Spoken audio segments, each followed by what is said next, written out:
Hello again everyone, Mary Rose here at Stitch Bliss Corner on Wednesday the 4th of December 2024. And it's a fairly overcast day today, but that's okay. No one's complaining. No point in complaining anyway, is there? Because who's going to really listen to you if you start carping about things? I think, people sort of tune out a bit, don't they, when you start. If they ask you how you are and you actually tell them, you can see that their minds are wandering off before you've got to the end of the first sentence. So you're probably best to keep those things to yourself. Anyway, to move on, I hasten to say that in the last video that I showed you, there were some pieces that I was intending on working on. And I don't know if I mentioned the Primrose Fairy, but maybe I didn't. But in any case, the pieces that I was talking about that I was going to be working on, I haven't done those. I've worked on some other things, and I'll explain that a little bit further in.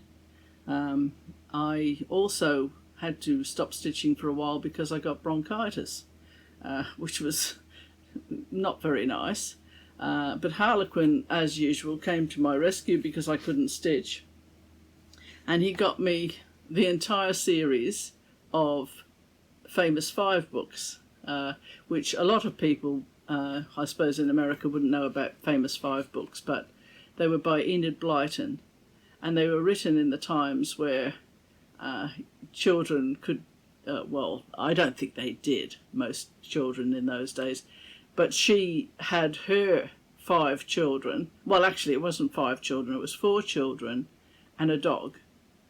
And, here's what the books look like. And I'll just go to this, which shows you how Harlequin went above and beyond the call of duty.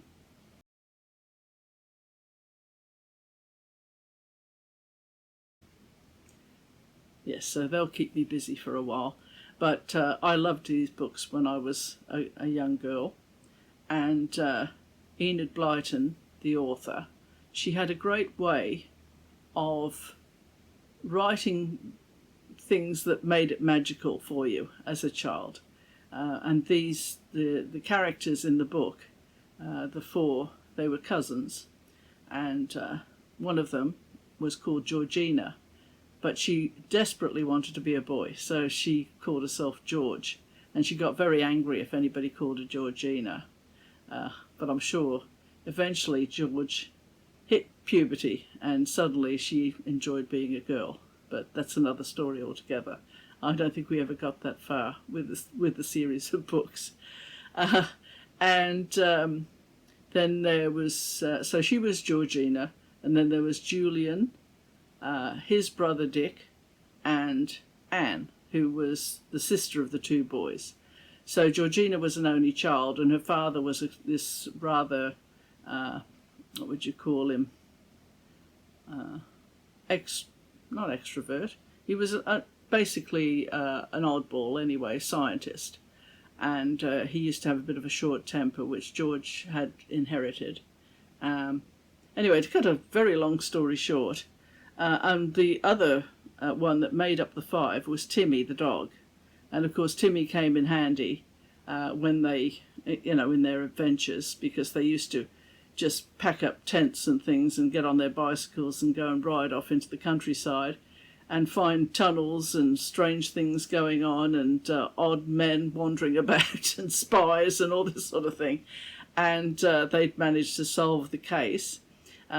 And so on and so forth. So, yeah, so it's very nice reading when you're not feeling very well and you really can't do much else. So anyway, that was longer than I intended it to be, so there's my Famous 5 story.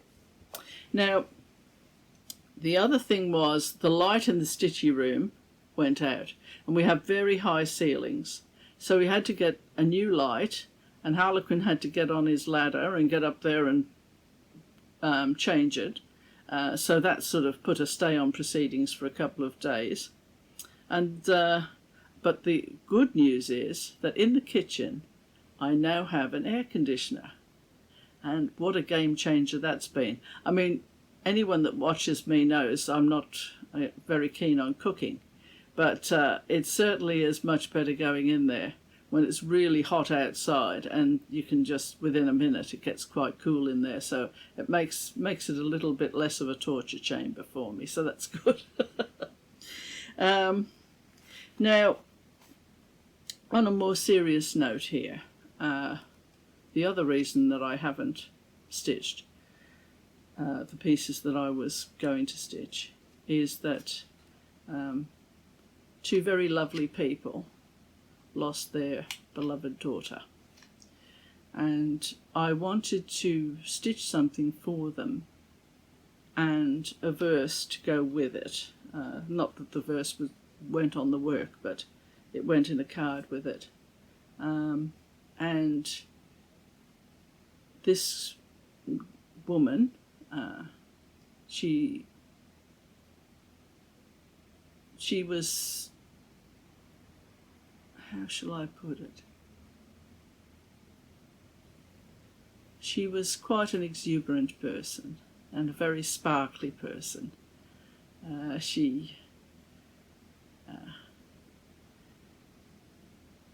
She had a way about her, put it that way. So I thought that the best way of celebrating her life was to stitch one of Marilyn Leavitt-Imblum's angels. And this particular angel I'd had in my stash for a long time, many years. And it was this one, which is the Angel of Dreams. Now, I'm not going to go too much into the actual technical details of this particular one because of the reason it was stitched. I don't think it's respectful to do that. But I am thinking of stitching another Angel of Dreams next year.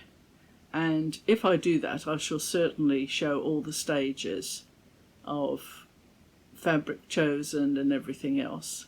But on this occasion, I'll just take you now to the piece that I put on the wall before I sent her off, so that you can see her. I've just put the piece on the wall just to show you her in completion.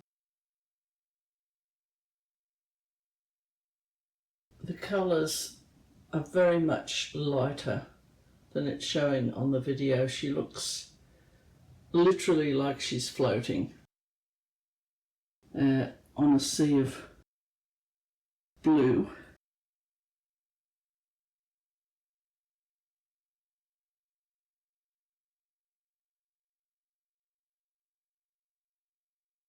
I've made adjustments to Marilyn's original work,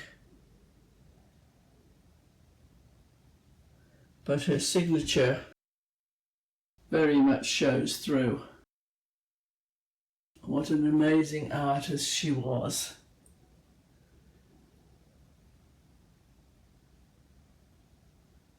So I'll be holding her up again, face to camera, because I'll be doing that before I give her away. Yes, so she really does look like she's floating. When I say that the colours are lighter on that video, what I mean is the background was lighter. It's a beautiful blue. You know, when you see this a really blue sunny day, it's that kind of shade of blue. It just didn't come up very well on the camera. And she's also very sparkly, and I'll show you her now. Just bear that in mind, though, that the background is more of a light blue.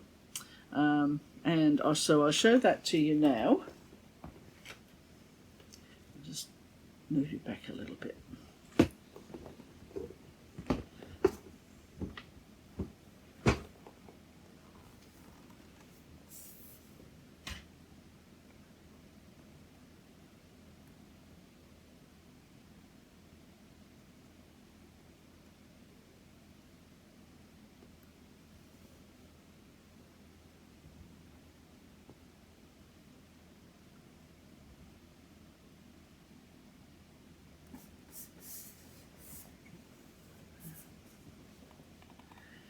may she rest in peace. Although I'm not sure that she'll be doing that, because I think God will have an awful lot of things for her to do. She was a very industrious person, always busy doing something. So I think he'll have a lot of good deeds for her. Yes, that's only one thing I will say about the actual, for those who are stitching angels of Marilyn's, and I mean Marilyn, she was just such an amazing artist. If you use this Krynic here that I've got here, this is number 4. I'll just show you that. And see how it's white, but it's got a little luster in it. And that was really good for the wing. If I just bring it back around, I'll just show you. See, I used it there and around the edge. See how it sits out further than the rest of the white. That's just for people who are wanting to get a little bit more of a 3D effect. So I will put that knowledge out there. And the verse that I had to go with the piece is by Marvin B. Baumgartner. Death is an angel sent down from above, sent for the buds and the flowers we love. Truly 'tis so, for in heaven's own way, each soul is a flower in the Master's bouquet. And that's one of the reasons why I had I'll just show you here, just because you might not have noticed it.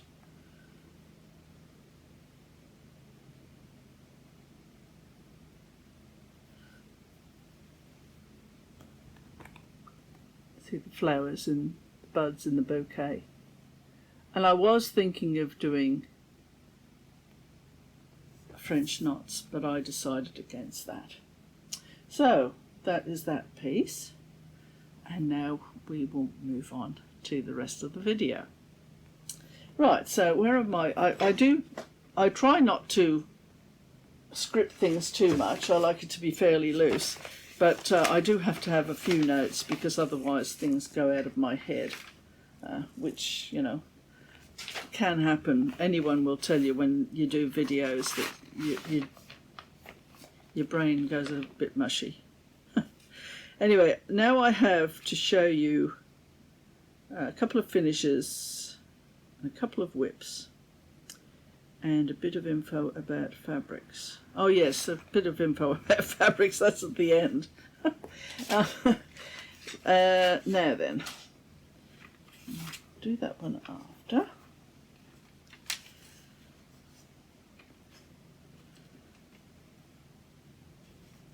I seem to have gone to town a bit on this sampler that I was given. I've got a few notes about that, so I'll leave that one till later.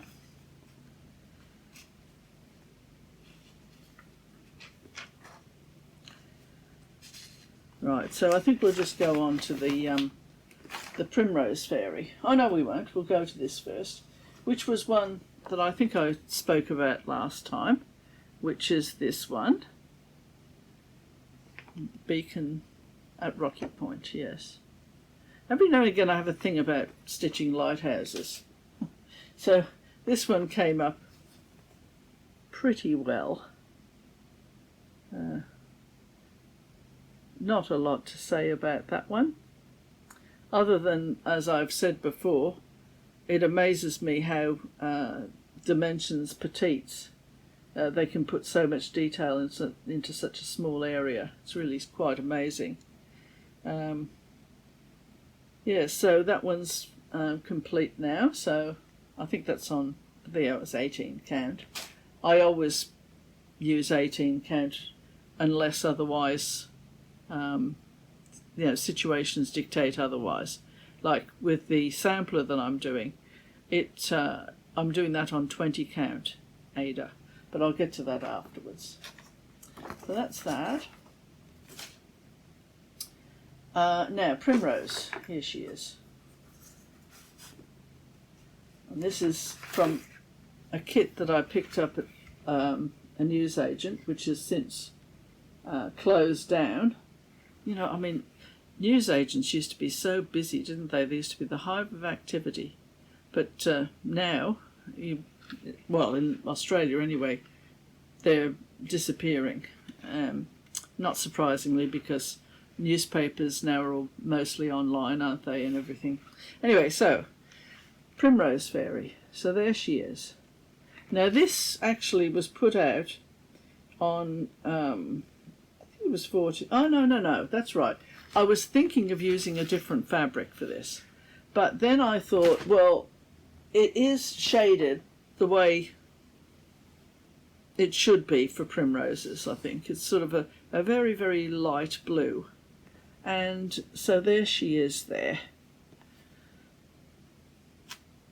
Sorry, there's a tiny little bit on there. So here she is. So I think this is 20 count.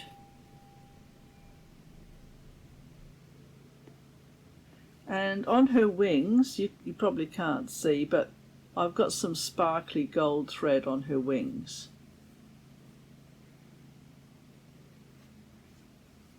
And her eyes, wait until I just get, I think I did a close-up with my iPad for her eyes.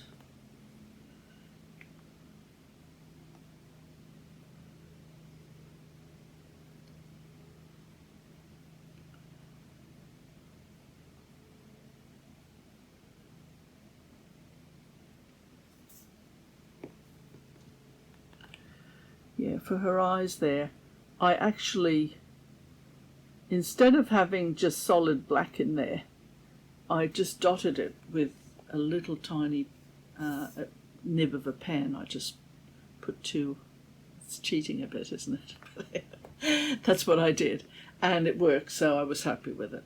So that's the little Primrose Fairy, and so she's completed and ready to be put in a frame, which I shall be doing very soon.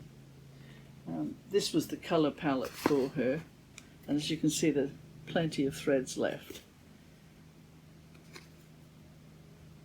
So that's Primrose Fairy.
And that's the original artwork.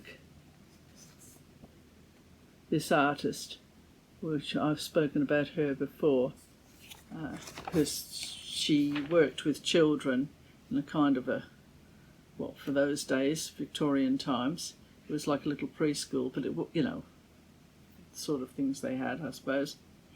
And she used to get actual children to model for her, so it's nice to see these children immortalised by this wonderful artist.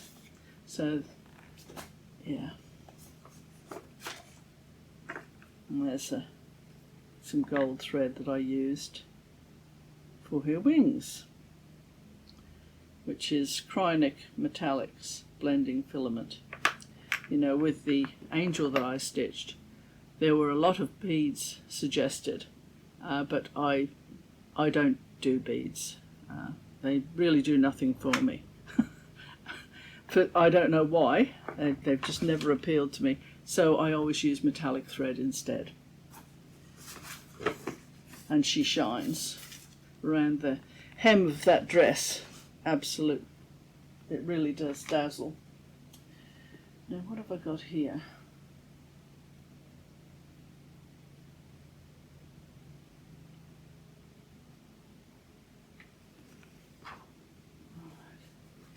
Now here's the, I'll show you this other one that I'm stitching. And only a day or so ago I got a comment from someone whose father served in the Second World War, and she was saying what a great debt of gratitude she had to him. And because on a recent video, I don't know if it was the last one, but whichever one it was, I was speaking in support of men and the great contribution they have given to the way we live, and how fortunate we are for their ability, technical ability and all the rest of it, to improve everyone's life, whether it be in the medical field or just day to day. I had a little bit of blowback about that, but I do understand. I mean, this is coming from someone who was heavily involved in the women's movement in the 70s, so it's just that with a bit of time you do tend to look at things a little bit differently when you get a bit older. Speaking of which, the sampler I'm going to be showing you later is the Wisdom sampler, so how about that? Anyway, to get back to what I was trying to introduce, it's this piece here, lest we forget. And Remembrance Day wasn't long ago here, it was in November. And the verse that goes with it, the time-honoured verse, lest we forget, which really means we will never forget them. The Ode. They shall not grow old, as we that are left grow old. Age shall not weary them, nor the years condemn. At the going down of the sun, and in the morning, we will remember them, lest we forget.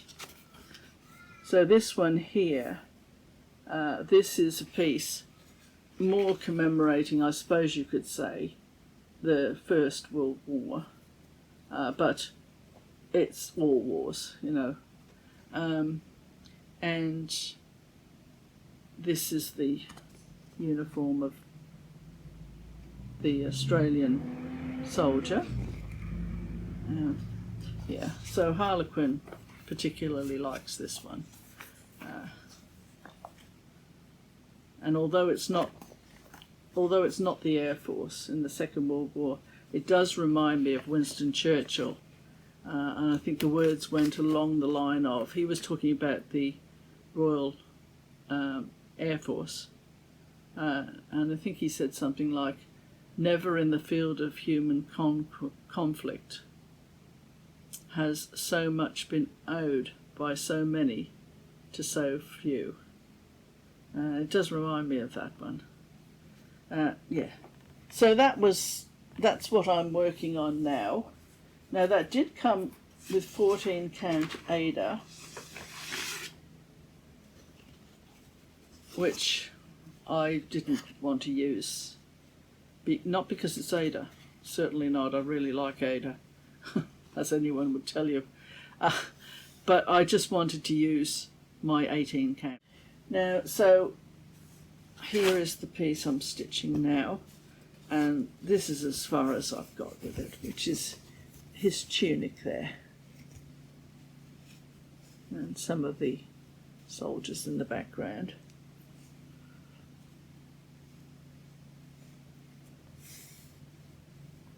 So that's where I've got with that piece.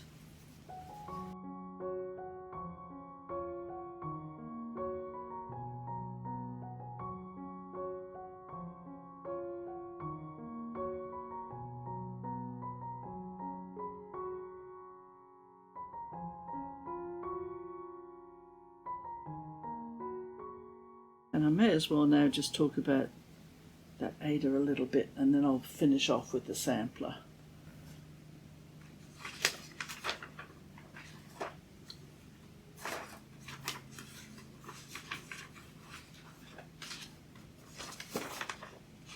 I think I did show you the piece, but anyway, that's Country Threads.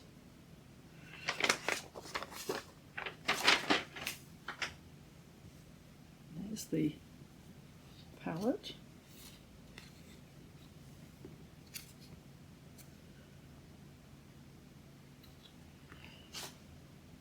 Now here's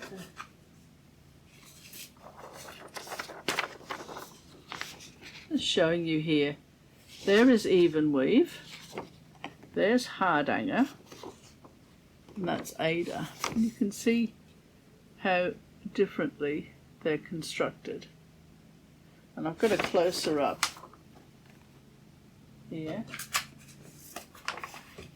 so that you can particularly see the difference between Hardanger, which is 22 count. There's Hardanger. You can see the two threads in that kind of format there. Whereas Ada is constructed very differently.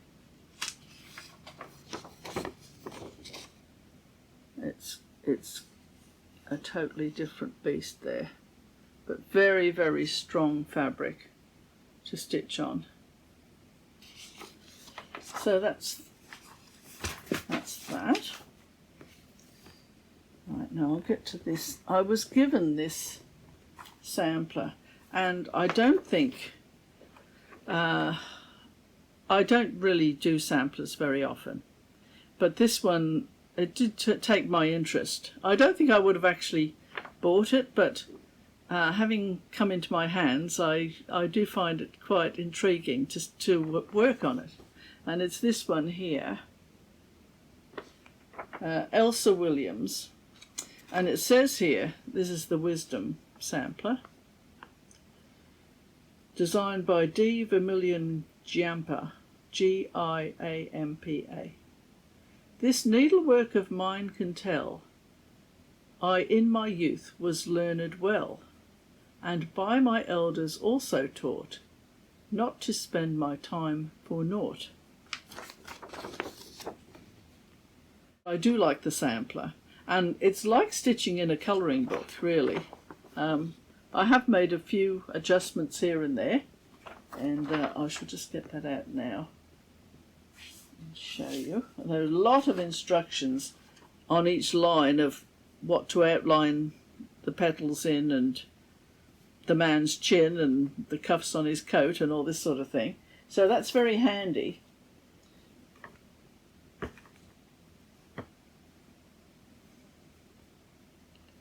Let's take the ring off, I've been working on it.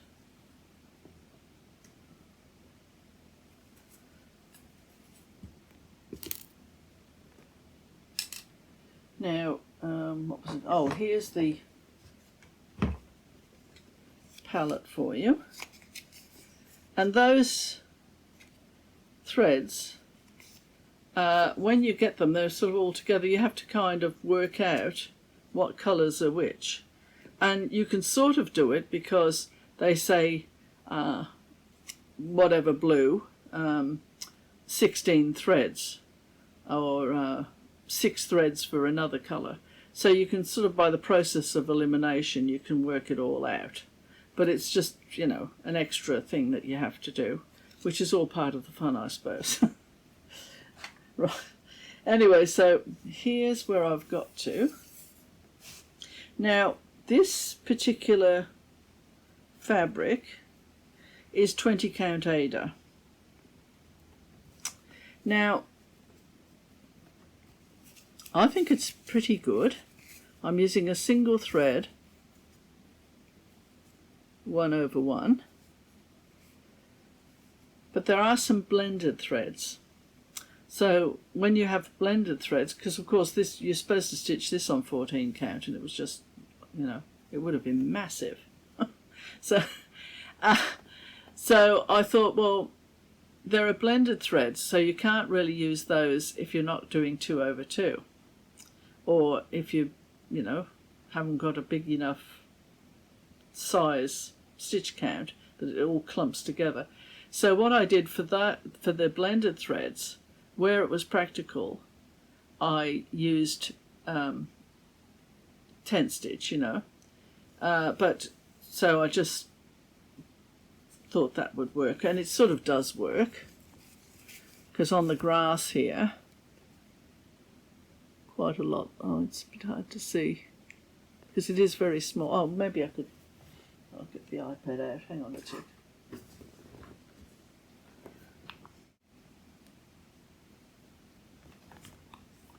Down there.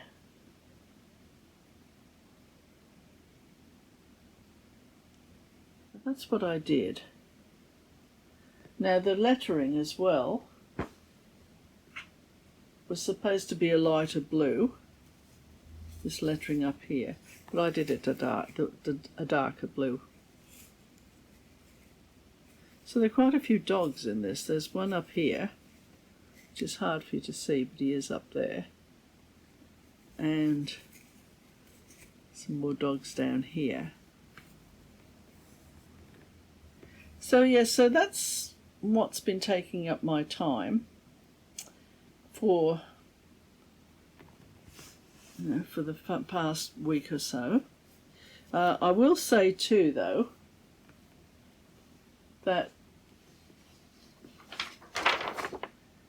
this border here is not the same on both sides, because here you've got two little stitches there, but over this side the stitches aren't in the same spot. So it's just the way it's been put together that way. So it's not symmetrical, is what I'm trying to say to you. And also with the tent stitches I did, it dinted in a little bit here, because I have that way, if I try to do tent stitch, it ends up warping the fabric inwards. So I just frogged that out and just did some X's or some crosses in just the single thread, and it straightened it out again. So it's only grass, so it really doesn't matter. So anyway, so that's that piece. It's yeah, who puts it out? Johnson Creative Arts Inc., 445 Main Street, West Townsend. I suppose that's Massachusetts, MA 01474. But it must be a pretty old one. I think the person that gave it to me probably got it from an op shop or something, so, or bought it many years ago.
So yes, that's that piece. It's going to be a busy time of the year coming up. Speaking of which, I would like to wish everyone a very happy Christmas. I hope everything goes well for you. I hope all the cooking turns out well and that you're not overdoing it. You know, I know every year it's a great sigh of relief for me when the turkey is consumed and everything goes pretty well.